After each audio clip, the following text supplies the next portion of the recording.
Hello friends, welcome to our YouTube channel. तो friends, इस video में हम देखेंगे कैरेक्टर एंड स्ट्रिंग लिटरल्स। तो सबसे पहले बात करें कैरेक्टर लिटरल्स की, तो ये सिंगल कोट्स के विद इन हम डिफाइन करते हैं और स्ट्रिंग को डबल कोट्स के विद इन डिफाइन करना होता है। जो दोनों सिंगल कैरेक्टर और स्ट्रिंग लिटर है, दोनों को कोटेशन मार्क्स की ज़रूरत पड़ती है in order to describe them. फिर उसके बाद आता है सिंगल कैरेक्टर एस्केप कोट्स या एस्केप वैल्यूज़ कौन कौन सी होती हैं। सबसे पहला होता है backslash n, that is new line. फिर है backslash r, that is carriage return. फिर है backslash t, that is tab for tab space. For backslash v for backspace, then backslash tick for single quote and backslash double ticks for double quotes। तो जितने भी string literals होते हैं वो आपस में भी कॉन्कैटिनेट या जॉइन होके हम एक सिंगल स्ट्रिंग लिटरल बना सकते हैं। All the character literals and string literals are made of the characters of type char. तो जितने भी कैरेक्टर लिटरल्स या स्ट्रिंग बनते हैं वो इनहेरेंटली कैर का यूज करते हैं in order to define them.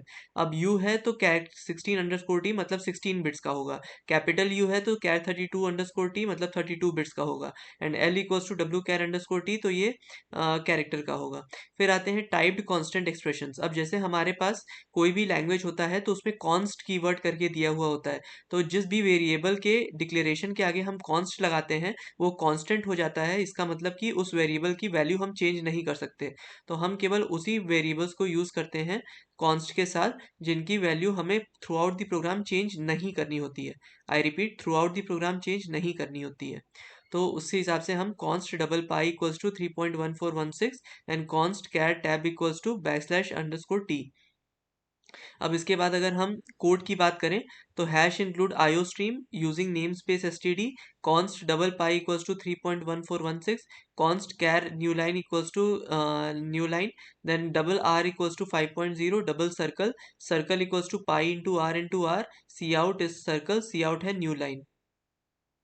तो ये हो गया फ्रेंड्स हमारा टाइप्ड कांस्टेंट एक्सप्रेशंस। अब आता है preprocessor definition. Another mechanism to name the constant values is the use of preprocessor definitions. तो अगर हमें नॉर्मली जो हम जैसे डिक्लेयर करते हैं वैसे ना करते हुए हम हैश डिफाइन यूज करके कांस्टेंट वैल्यूज को डिफाइन करें तो वो ज़्यादा हमारे फ्रूटफुल होता है। तो हैश डिफाइन पाई 3.1416, तो ये क्या करेगा कि 3.1416 को पाई में डिफाइन कर देगा, पाई में स्टोर कर देगा और आगे हम जहाँ भी पाई यूज़ करेंगे तो वो इस वेरिएबल से या इस वैल्यू से रिप्लेस हो जाएगा। तो एक बार फिर से फ्रेंड्स देख लेते हैं। हमने इसमें देखा कि कैरेक्टर लिटरल्स क्या होते हैं, स्ट्रिंग लिटरल्स क्या होता है, अलग अलग एस्केप सीक्वेंसेस देखे हमने। हमने ये पढ़ा कि स्ट्रिंग लिटरल्स को ज्वाइन करने के लिए हम कॉन्कैटिनेशन या प्लस का सिंबल यूज करते हैं। फिर स्ट्रिंग्स को हम अपेंड कर सकते हैं एक के बाद एक बड़ी स्ट्रिंग बनाने के लिए। देन जितने भी कैरेक्टर लिटरल्स या स्ट्रिंग लिटरल्स होते हैं वो कैरेक्टर्स के टाइप के होते हैं और कैर 16t, कैर 32t, डब्ल्यू कैर टी, ये इन सब का यूज होता है। फिर है टाइप्ड कांस्टेंट एक्सप्रेशन। अब इसमें हमारा const double pi equals to 3.1416 होगा। तो मतलब कि जो पाई वेरिएबल है उसकी वैल्यू कांस्टेंट होगी और डबल हम ये करेंगे। फिर उसके बाद const char tab equals to backslash T. अब इसके बाद हम देखें तो using name space S T D, const double pi equals to 3.1416, const कैस्ट new line equals to backslash N. अब हम क्या करेंगे, जब सी आउट करेंगे सर्कल को तो पाई की वैल्यू यहाँ 3.1416 रिप्लेस हो जाएगी into R, that is 5.0 into R, that is 5.0, और न्यू लाइन की जगह ये वाला बैकस्लैश एन हमारा डिस्प्ले हो जाएगा।